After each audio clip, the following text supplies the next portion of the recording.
Very good morning to all of you, and this is the fifth session. In the past session I was explaining about how to find out specific gravity of fine aggregate by using pycnometer bottle. I hope you people understood what is specific gravity and what is the significance of finding that is specific gravity of fine aggregate. Fine aggregate specific gravity find out ಮಾಡಿದ್ರೆ ನಿಮಗೆ design mix ಅಂತ ಬರುತ್ತೆ. Mix design ಅಂತ ಹೇಳ್ತೀವಿ ನಾವು. Mix design of concrete ಅಲ್ಲಿ ಬಂದಾಗ I have to have these values: specific gravity of fine aggregate, specific gravity of coarse aggregate. ಇದ್ರ ಮೇಲೆ ನಿಮಗೆ quantity of cement, quantity of fine aggregate, quantity of coarse aggregate and water ನಾವು decide ಮಾಡ್ತೀವಿ. So that's why we have to find out fine aggregate, that means specific gravity of fine aggregate.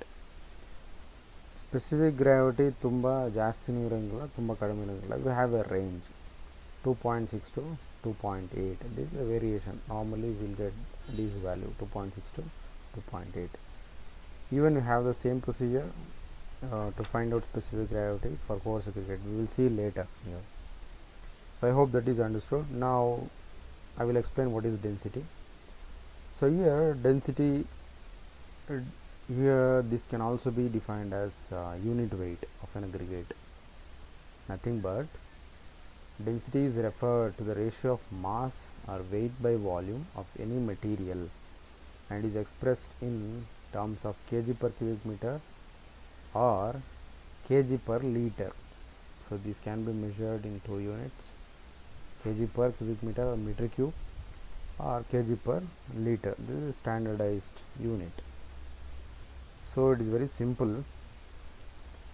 Here I am comparing with standard volume to particular weight of material which is filled into that particular volume which I have measured. ಒಂದು ನಾವೇನು ಮಾಡ್ತೀವಿ, density ಅಂತಂದ ತಕ್ಷಣ very simple. So bulk density or density unit weight ಅಂತಲೂ ಕರಿಬೋದು. weight of material to weight of material or mass of material, whatever it may be. So we will take weight of material per unit volume is defined as density. that's all. ಇದು simple ಆಗಿ measure ಮಾಡ್ಬೋದು. ಇದನ್ನು ಯಾವ ಥರ measure ಮಾಡ್ತೀವಿ ಅಂತ ನಾನು explain ಮಾಡ್ತೀನಿ ನಿಮಗೆ. ಆಮೇಲೆ ಇದರ ಸಿಗ್ನಿಫಿಕೆನ್ಸನ್ನು ನಾವು ಮಾತಾಡೋಣ ಅಂತ. ಸೊ ಈಗ ನಾನು ಹೇಳ್ತಾ ಇದ್ದೀನಿ, it is a ratio of material to unit volume ಅಂತಂದರೆ ಏನು ಮಾಡಬೇಕು, ಒಂದು ಯಾವುದಾದ್ರೂ ಒಂದು ಕಂಟೈನರು ಅದು ಎಷ್ಟು ಮೆಜರ್ ಮಾಡಬೇಕಂತಂದರೆ, ಅಂದರೆ ನಮಗೆ ವಾಲ್ಯೂಮ್ ಮೆಜರ್ ಮಾಡೋದಕ್ಕೆ ನಮಗೆ ಗೊತ್ತಿರಬೇಕು. ನಿಮಗೆ ಗೊತ್ತಿರ್ಬೋದು, ಅದು ಸಿಲಿಂಡ್ರಿಕಲ್ ಕಂಟೈನರ್ ಇರ್ಬೋದು, it may be square shape ಇರ್ಬೋದು, whatever it may be. Per unit weight ಅಂದರೆ ಅದು ಸ್ಟ್ಯಾಂಡರ್ಡೈಸ್ ಆಗಿರಬೇಕು. ಅದಕ್ಕೆ ನಾನು 1 ಲೀಟ್ರ್ ಅಂತ ಹೇಳಿದ್ರೆ 1 ಲೀಟ್ರ್ ಕೆಪಾಸಿಟಿ ಇರತಕ್ಕಂಥ ಒಂದು ಜಾರನ್ನು ತಗೊಳ್ಬೇಕು. ಅದ್ರ ನಂಗೆ ವಾಲ್ಯೂಮ್ ಗೊತ್ತು, ಎಷ್ಟು ವಾಲ್ಯೂಮ್ ಅಂತಂದರೆ 1 ಲೀಟ್ರ್ ಅಂತ ಹೇಳ್ತೀನಿ, ಅಥವಾ 1 kg ಅಂತ ಹೇಳ್ತೀನಿ. 1 ಲೀಟ್ರ್ ಅಂತಂದರೆ ಅದರದ್ದು ವಾಲ್ಯೂಮಲ್ಲಿ ಹೇಳ್ಬೇಕಂದ್ರೆ ನಾವು ಲಿಕ್ವಿಡನ್ನು 1 ಲೀಟ್ರಲ್ಲಿ ಮೆಜರ್ ಮಾಡ್ತೀವಿ. ಅದೇ ಸಾಲಿಡಲ್ಲಿ ಆತಂದರೆ ಅದನ್ನು ಮೀಟ್ರ್ ಕ್ಯೂಬಲ್ಲಿ ಮೆಜರ್ ಮಾಡ್ತೀವಿ.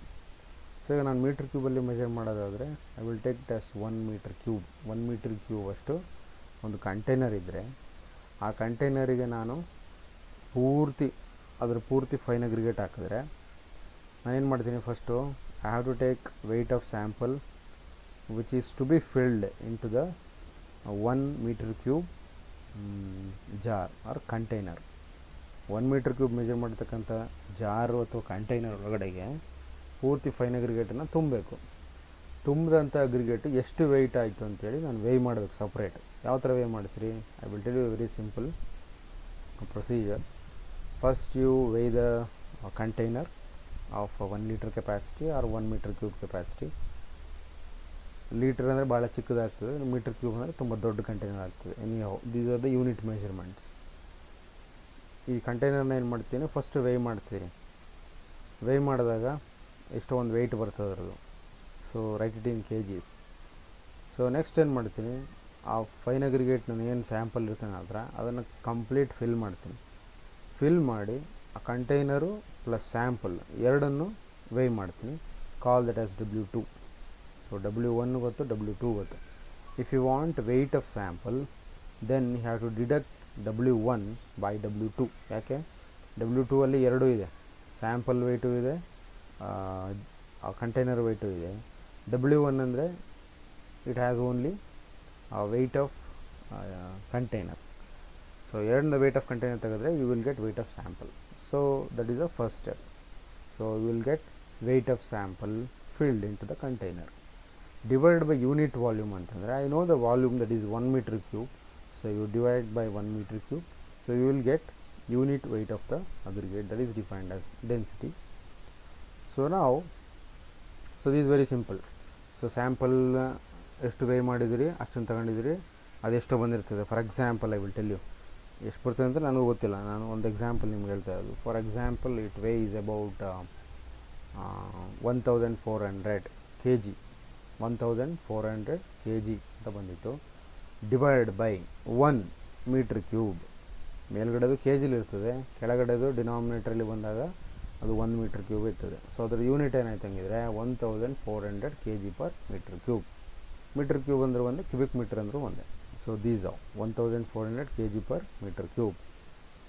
ಸೊ ಇದ್ರದ್ದು ಬಲ್ಕ್ ಡೆನ್ಸಿಟಿ ವೇರಿಯೇಷನ್ ಎಷ್ಟಿರ್ತದೆ ಅಂತಂದರೆ it may be have a variation from 1400 to 1600 kg per meter cube.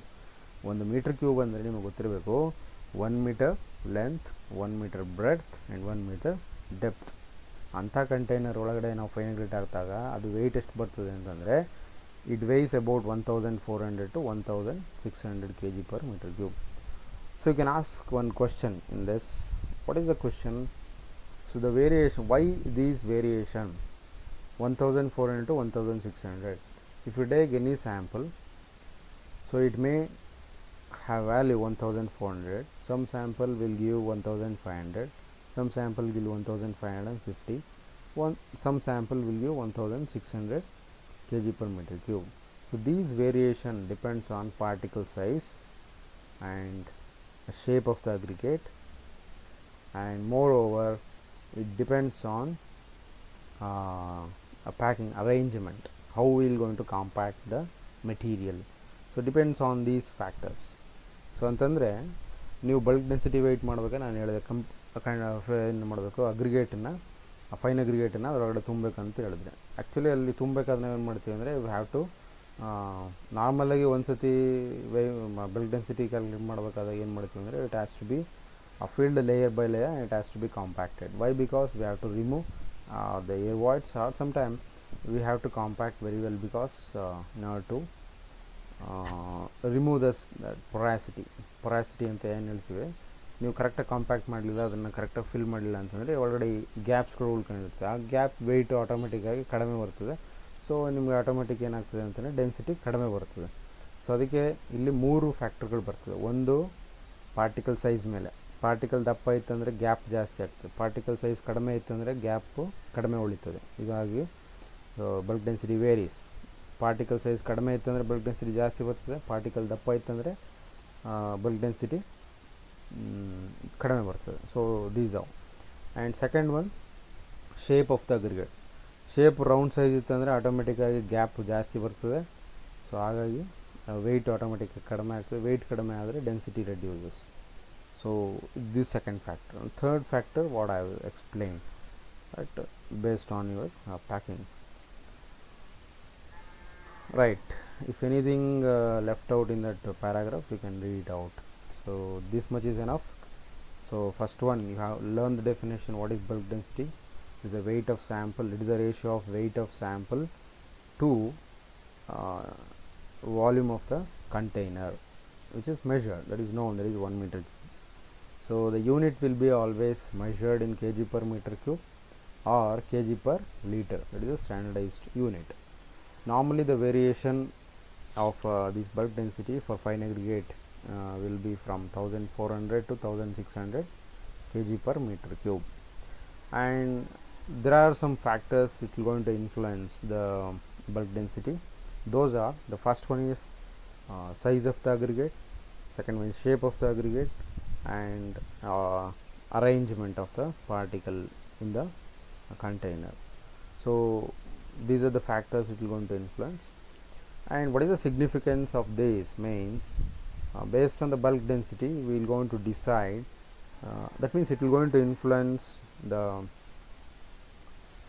mix design. That means it will going to alter the proportions required to prepare concrete. That means it will going to influence, it will going to change the values of cement requirement and fine aggregate requirement. Even it depends on the whole quantity of concrete. So that is the significance of this density. Next one is moisture content. So here we will going to find out two types of moisture contents. One will be absorption capacity of fine aggregate and another one is surface moisture. So we should know the difference between these two. One is absorption capacity of fine aggregate and second one is surface moisture. I will tell you the difference. ಈಗ ನಾನು first ಒಂದು ಹೇಳ್ತೇನೆ, ಏನು absorption capacity of fine aggregate ಅಂದರೆ ಅದು ಎಷ್ಟು ಪ್ರಮಾಣದ ನೀರನ್ನು ಅದ್ರ ಜೊತೆಗೆ ಅದ್ರ ಒಳಗಡೆಗೆ ಹೀರ್ಕೊಳ್ಳೋದಕ್ಕೆ ಸಾಧ್ಯ ಇದೆ ಅನ್ನೋದು ಒಂದು. ಸೊ ನಾನು ಫೋರ್ಸ್ಫುಲಿ ಮಾಡಬೇಕು ಅಂದರೆ ನಾನು ಅದಕ್ಕೆ ನೀರು ಹಾಕಿ ಅಥವಾ ಅದಕ್ಕೆ ಫೈನ್ ಅಗ್ರಿಗೇಟ್ ಇಮ್ಮರ್ಸ್ ಮಾಡಿ ಮಾಡೋದು. ಸೊ ಒಂದು ಡಿಫ್ರೆನ್ಸ್ ಇದು, ಎಷ್ಟು ನೀರನ್ನು ಅಬ್ಸರ್ವ್ ಮಾಡ್ಕೊಳ್ಳುತ್ತೆ ಅಂತೇಳಿ ಫಸ್ಟ್ ಚೆಕ್ ಮಾಡಬೇಕು. And second one is surface moisture. Surface moisture ಅಂದರೆ ನಾನು ಫೋರ್ಸ್ಫುಲಿ ಮಾಡೋದಿಲ್ಲ, ಅದು ಅಟ್ಮಾಸ್ಫಿಯರಲ್ಲಿ ನೀರು ತೇವಾಂಶ ಇರೋದನ್ನು ಅದು ಹಿಡಿದಿಟ್ಕೊಂಡಿರುತ್ತೆ, ಸರ್ಫೇಸಲ್ಲಿ ಇರ್ತದೆ. ಅದು ಆ ಸರ್ಫೇಸಲ್ಲಿ ಇರೋದನ್ನು ಎಷ್ಟಿದೆ ಇದರಲ್ಲಿ ಸರ್ಫೇಸ್ ಮಾಯಿಶ್ಚರು ಅದನ್ನು ಫೈಂಡ್ ಔಟ್ ಮಾಡೋದು ಒಂದು ಪ್ರೊಸೀಜರ್ ಬೇರೆ ಇರ್ತದೆ. So there are two types of moisture. One will be absorption capacity of fine aggregate and second one is surface moisture. Here we will going to find out absorption capacity of fine aggregate first and then we will going to find out the surface moisture. So here what is the requirement of if you ask why we have to find out this moisture content means, so here it will going to influence on the water cement ratio. If the absorption capacity of fine aggregate is very large or huge, then we have to alter the water cement ratio. There we have to reduce the water cement ratio, thereby to retain the strength of concrete which we have designed.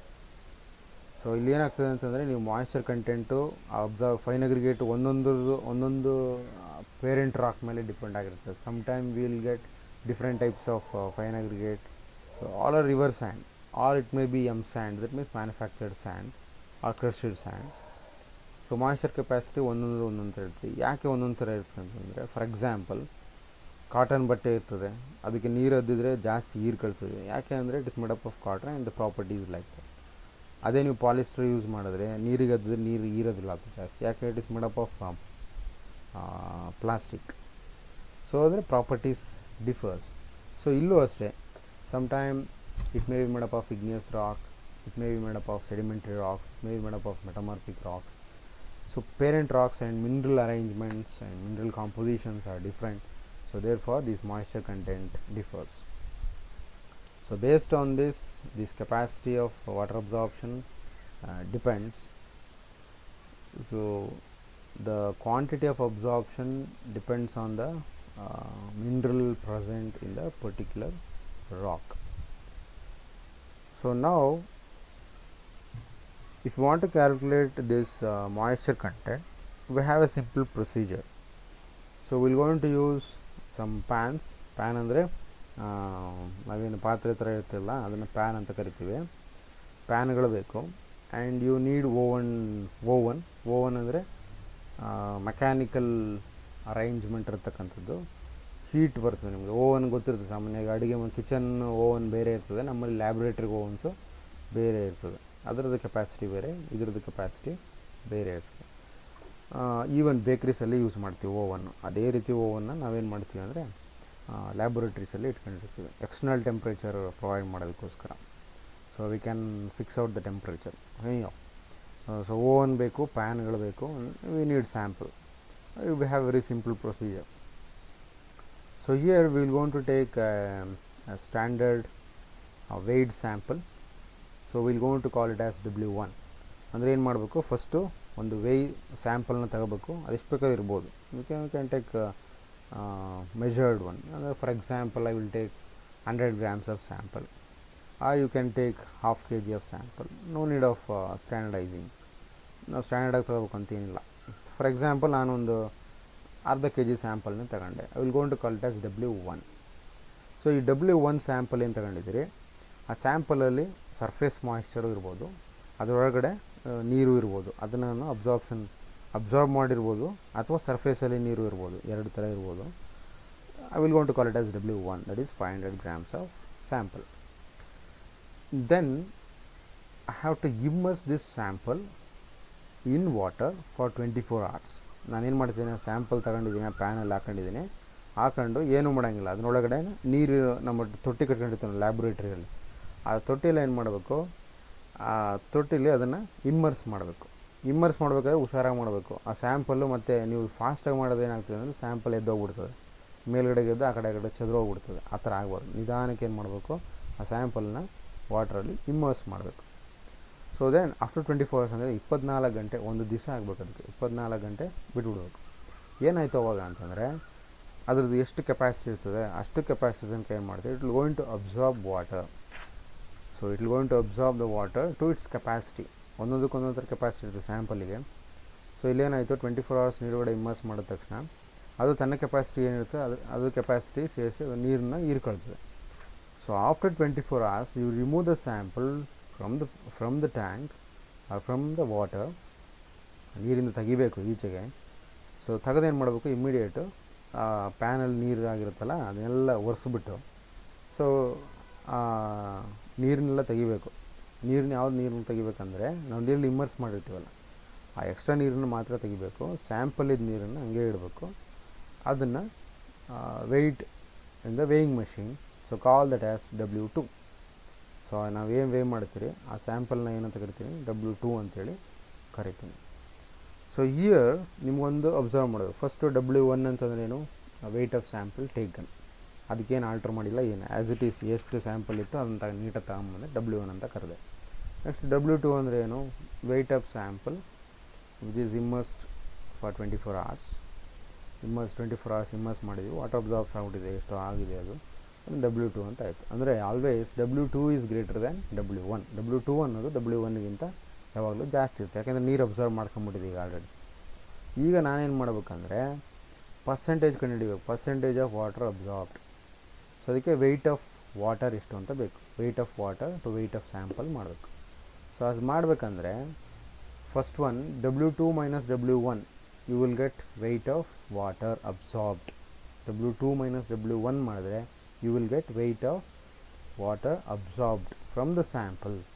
Sample ಏನು observe ಮಾಡಿರ್ತದೆ ಆ weight ಸಿಗ್ತದೆ ನಿಮಗೆ.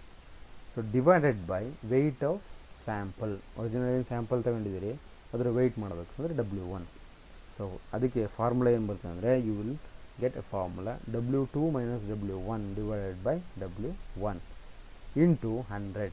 So we will going to get this value in percentage. It may be 1%, 2%, 3%, 4%, whatever it may be, based on its capacity it will going to absorb. So these are we will going to find out the water absorption capacity.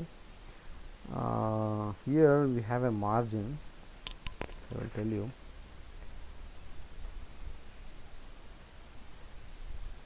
Okay, fine. So I will tell you later. The value is not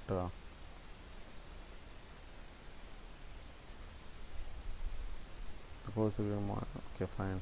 Yeah, they have mentioned for coarse aggregate. I will search out for fine aggregate and I will tell you later. If you can observe this sketch also, the first one is O1 dry and second one is A dry, and these are saturated one, it completely absorbed. So these are they have given. Anyhow, this is not so suitable. The figure is not so suitable for this explanation. Anyhow, I will tell you later. And second one is surface moisture. So here what we have to do is just collect the sample, call it as W1, and then you have to keep it in the oven for 2 to 3 hours. So and then you have to weigh the sample, that call it as W2. So here W1 is greater than W2. Why? Because so we are measuring surface moisture in W1 itself, so it has surface moisture. We are removing the surface moisture, therefore W1 is greater than W2. ಇಲ್ಲೇನು ಮಾಡಿದ್ವಿ, surface moisture ಅಂದರೆ already ಸ್ಯಾಂಪಲಲ್ಲಿ ಸರ್ಫೇಸಲ್ಲಿ moisture ಇರ್ತದೆ. ಆ ಮಾಯಿಶ್ಚರ್ನ ನಾನು ಏನು ಮಾಡಬೇಕು, ತೆಗೆದು ಎಷ್ಟು ಅಬ್ಸರ್ವ್ ಮಾಡಿದೆ ಅಂತೇಳಿ ನಾನು ಕ್ಯಾಲ್ಕುಲೇಟ್ ಮಾಡಬೇಕು. ಅದಕ್ಕೋಸ್ಕರ ಏನು ಮಾಡ್ತಾಯಿದ್ದೀನಿ, ಆ್ಯಸ್ ಇಟ್ ಈಸ್ ಸ್ಯಾಂಪಲ್ನ ಏನಿತ್ತು ಅದನ್ನು ತಗೊಂಡ್ಬಂದು W1 ಅಂತ ಕರ್ಕೊಂಡೆ, ವೇಯ್ ಮಾಡಿದೆ, ಅದನ್ನು W1 ಅಂತ ಕರೆದೆ. ಅದನ್ನೇನು ಮಾಡ್ತಿದ್ದೀನಿ, ಒಂದು ಪ್ಯಾನಿಗೆ ಹಾಕಿ ಓವನ್ನಲ್ಲಿ ಇಟ್ಟೆ. ಒಂದು 2 to 3 hours ಆದಮೇಲೆ ಅದನ್ನು ಮತ್ತೆ ತಗೊಂಡು ಅದನ್ನು ವೇಯ್ ಮಾಡಬೇಕು. ವೇಯ್ ಮಾಡಿದಾಗ ಅದರಲ್ಲಿರೋ ಮಾಯಿಶ್ಚರ್ ಏನಾಗಿರುತ್ತೆ, ಒಟ್ಟೋಗ್ಬಿಟ್ಟಿರ್ತದೆ. ಒಟ್ಟಾಗಿದ್ದಾಗ ಏನಾಯಿತು, ಆ ಮಾಯಿಶ್ಚರ್ ಇರ್ತಾರೆ ಸರ್ಫೇಸಲ್ಲಿ, ಆ ಮಾಯಿಶ್ಚರ್ ಹೋಗ್ಬಿಟ್ಟಿರ್ತದೆ. ಅದನ್ನು W2 ಅಂತ ಕರಿತೀವಿ. So here W1 is greater than W2. ಅದೇ ನೀವು ಅಬ್ಸಾರ್ಪ್ಷನ್ ಕೆಪಾಸಿಟಿ ಬಂದಾಗ W1 is less than W2 ಆಗಿರ್ತದೆ. ಸ್ವಲ್ಪ ಅಬ್ಸರ್ವ್ ಮಾಡಬೇಕು ಯಾವ ಥರ ಅಂತೇಳಿ. ಸೊ ಈಗೇನಾಯಿತು, ಸರ್ಫೇಸ್ ಮಾಯಿಶ್ಚರ್ ಎಷ್ಟು ಅಂತ ಕಂಡುಹಿಡಬೇಕಂದ್ರೆ you have to get weight of water to weight of sample. ಅದಕ್ಕೇನು ಮಾಡಬೇಕು, W1 minus W2 divided by W2. W1 minus W2 divided by W2. ಕೇರ್ಫುಲ್ಲಾಗಿ ಅಬ್ಸರ್ವ್ ಮಾಡಿ, ಕೇರ್ಫುಲ್ಲಾಗಿ ಲಿಸನ್ ಮಾಡಿ. ಯಾಕೆಂದರೆ ಫಸ್ಟಲ್ಲಿ ಬಂದಾಗ W2 minus W1 divided by W1 ಅಂತ ಬರ್ತದೆ. ಇಲ್ಲಿ ಸರ್ಫೇಸ್ ಮಾಯಿಶ್ಚರಲ್ಲಿ ಬಂದಾಗ W1 minus W2 divided by W2 ಅಂತ ಬರ್ತದೆ. Okay, we have to compare with the sample. Okay. So this is the difference. So this is how we are going to find out absorbed moisture and surface moisture. I hope this is clear to you. And the fourth one is bulking of sand. This is very important property of fine aggregate. This may not come, or I am saying this test won't come for coarse aggregate. This is specifically only for fine aggregate, that is for sand. So here bulking of sand is defined as increase in volume. So bulking is nothing but increase in the volume of the aggregate. So here I am particularly saying this is a fine aggregate. So volume of fine aggregate may be increased by 1% to 5% due to the presence of moisture. Here important property of this is surface tension. So we have a property of water. There are many properties of water. Normally we will going to study on viscosity and surface tension. Here mainly we focus on surface tension. Due to this surface tension, when we add water into the fine aggregate, it will going to coat on the particles.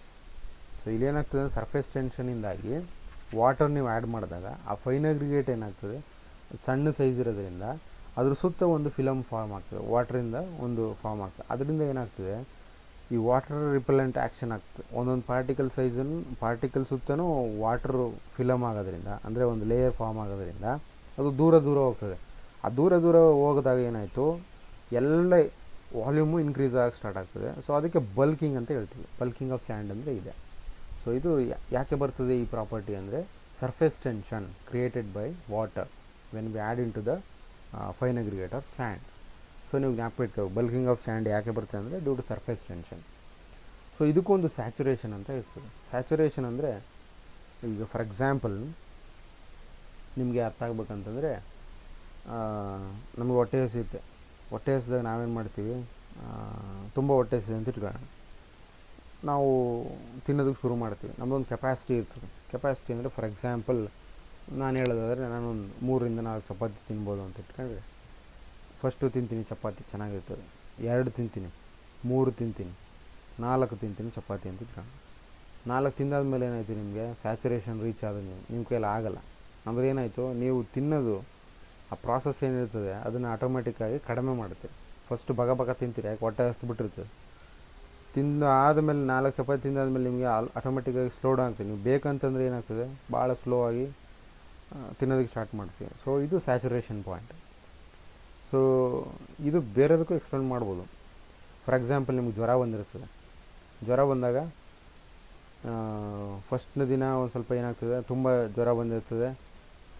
ಆಮೇಲೆ 2ನೇ ದಿನ ಸ್ವಲ್ಪ ಜಾಸ್ತಿ ಆಗ್ಬೋದು. 3ನೇ ದಿನ medications ಏನಾರು ತಗೊಂಡಿತ್ತು ಅಂದರೆ ಆಟೋಮೆಟಿಕ್ಕಾಗಿ ಮೆಡಿಕೇಷನ್ಸ್ ತಗೊಳ್ಳೋದಿದ್ರು ಅಷ್ಟೇ ನಮ್ಮಲ್ಲಿ ಆ್ಯಂಟಿಬಾಡೀಸ್ ಇರ್ತದೆ, ಜನ್ರೇಟ್ ಆಗ್ತಾ ಇರ್ತದೆ. ನೀವು 3 ಡೇಸ್ ಮ್ಯಾಕ್ಸಿಮಮ್ ಟೆಂಪ್ರೇಚರ್ ರೀಚ್ ಆದಮೇಲೆ ಆಟೋಮೆಟಿಕ್ಕಾಗಿ ಏನಾಗ್ತದೆ ಅಂದರೆ ನಮ್ಮಲ್ಲಿ ವೈರಲ್ ಇನ್ಫೆಕ್ಷನ್ಸ್ ಏನಾದರೆ ಆಟೋಮೆಟಿಕ್ ಸತ್ತೋಗ್ತದೆ. ಸತ್ತೋದಾಗ ಆಟೋಮೆಟಿಕ್ ಜ್ವರ ಕಡಿಮೆ ಆಗ್ತದೆ. ಅಂದರೆ ಒಂದು ಸ್ಯಾಚುರೇಷನ್ ಪಾಯಿಂಟ್ ಅಂತ ಇರ್ತದೆ, ಯಾವುದೇ ಒಂದಕ್ಕಾದರೂ ಸ್ಯಾಚುರೇಷನ್ ಪಾಯಿಂಟ್ ಅಂತ ಇರ್ತದೆ. ಅದಾದಮೇಲೆ ಆಟೋಮೆಟಿಕ್ ಕಡಿಮೆ ಆಗ್ತದೆ. ಇಲ್ಲೂ ಅದೇ ಥರ we have A saturation point for this surface tension. Automatically the particles which are resisted by the surface tension it will going to reduce. So ಅಲ್ಲಿ ಏನು ಫಿಲಮ್ ಫಾರ್ಮ್ ಆಗಿರ್ತದಲ್ಲ, ನೀರು ಜಾಸ್ತಿ ಆಗ್ತಾ ಏನಾಗ್ತದೆ, ಅದಕ್ಕೊಂದು ಕೆಪಾಸಿಟಿ ಇರ್ತದೆ. ಅದೇನಾಗ್ತದೆ, ಬ್ರೇಕ್ ಆಗ್ತದೆ. ಬ್ರೇಕ್ ಆದ ತಕ್ಷಣ ಏನಾಗ್ತದೆ, ಆಟೋಮೆಟಿಕ್ಕು ವಾಲ್ಯೂಮ್ ಜಾಸ್ತಿ ಆಗ್ತಿದ್ದು ಯಾವುದೋ ಒಂದು ಪಾಯಿಂಟ್ ಆದಮೇಲೆ ವಾಲ್ಯೂಮ್ ಕಡಿಮೆ ಆಗ್ತದೆ. ಆ point where the volume starts reduces, that is defined as bulking point ಅಂತ ಕರಿತೀವಿ. So this important. ಎಷ್ಟು ಪಾಯಿಂಟ್ ಬಲ್ಕ್ ಆಗ್ತದೆ, ಯಾವ ಪರ್ಸೆಂಟೇಜಲ್ಲಿ ಬಲ್ಕ್ ಆಗ್ತದೆ, ಕಡಿಮೆ ಆಗ್ತದೆ ಅನ್ನೋದು ಇಂಪಾರ್ಟೆಂಟ್. ಯಾಕೆ ಅಂದರೆ this mainly depends on the water content which is added in to the fine aggregate or sand. So ಇದಕ್ಕೂ ಒಂದು ಪ್ರೊಸೀಜರ್ ಇದೆ ನಮಗೆ. ನಾರ್ಮಲಾಗಿ we will going to follow a simple procedure. So I will tell you the procedure. Right. So here we will going to collect the sample by sieving through 2.36 mm IS sieve. First ಏನು ಮಾಡಬೇಕು ಅಂದರೆ ಯಾವುದೋ ಒಂದು known quantity, it may B 500 grams ಅಂದರೆ ಅರ್ಧ kg. You take 500 grams of sample, sieve through 2.36 mm IS sieve. 2.36 sieve ಇದೆ ನಮ್ಮ ಹತ್ರ. ಸೀವಲ್ಲಿ ಸೈಜ್ಗಳು ವೇರಿಯೇಷನ್ ಇರ್ತದೆ. I will tell you different sizes of sieves. Normally it starts from 4.75 mm IS sieve for fine aggregate, and then the second one is 2.36 mm, and third one is 1.18 mm, and fourth one is 600 micron, and fifth one is 300 micron, and last one is 150 micron. If it is less than 150 micron, then we will going to call it as silt and clay. Is also classified under fine aggregate, but the size of particle is very less. So even we have 75 micron IS sieve, but it starts from 4.75 mm, is a bigger size, and last one is 150 micron IS sieve, and the last one is pan. ಈ ಥರ ಸೈಜ್ಗಳನ್ನ ನಾವೇನು ಮಾಡಿರ್ತೀವಿ ಅಂದರೆ 4.75, 2.36, 1.18, and then 600, 300, 150 micron, ಈ ಥರ ನಾವು ಒಂದ್ರ ಕೆಳಗಡೆ ಒಂದು ನಮಗೆ ಸೈಜ್ಗಳಿದೆ. ಅದನ್ನು ಆಮೇಲೆ ನೋಡೋಣ. ಅಂದರೆ ನಿಮಗೆ ಇಷ್ಟು ಗೊತ್ತಿರಬೇಕು. ಇದು ಸೆಕೆಂಡ್ ಪ್ಯಾನ್, ಇದು 2.36 mm, less than 4.75 mm. So ಇಲ್ಲಿ ಏನು ಪಾಸ್ ಆಗ್ತದೆ ಅಗ್ರಿಗೇಟನ್ನು ನಾವೇನು ಮಾಡಬೇಕು, ಕಲೆಕ್ಟ್ ಮಾಡಿ 500 grams ವೇಯ್ ಮಾಡ್ಕೊಂಡು ಇಟ್ಕೋಬೇಕು. ನೆಕ್ಸ್ಟ್ ಏನು ಮಾಡ್ತೀನಿ, I will take standard percentage of water. I will start with for example I will tell you. So add the second one, I am reading the second line. The sand is then weighed and noted down. This weight is useful to add the water as percentage by weight.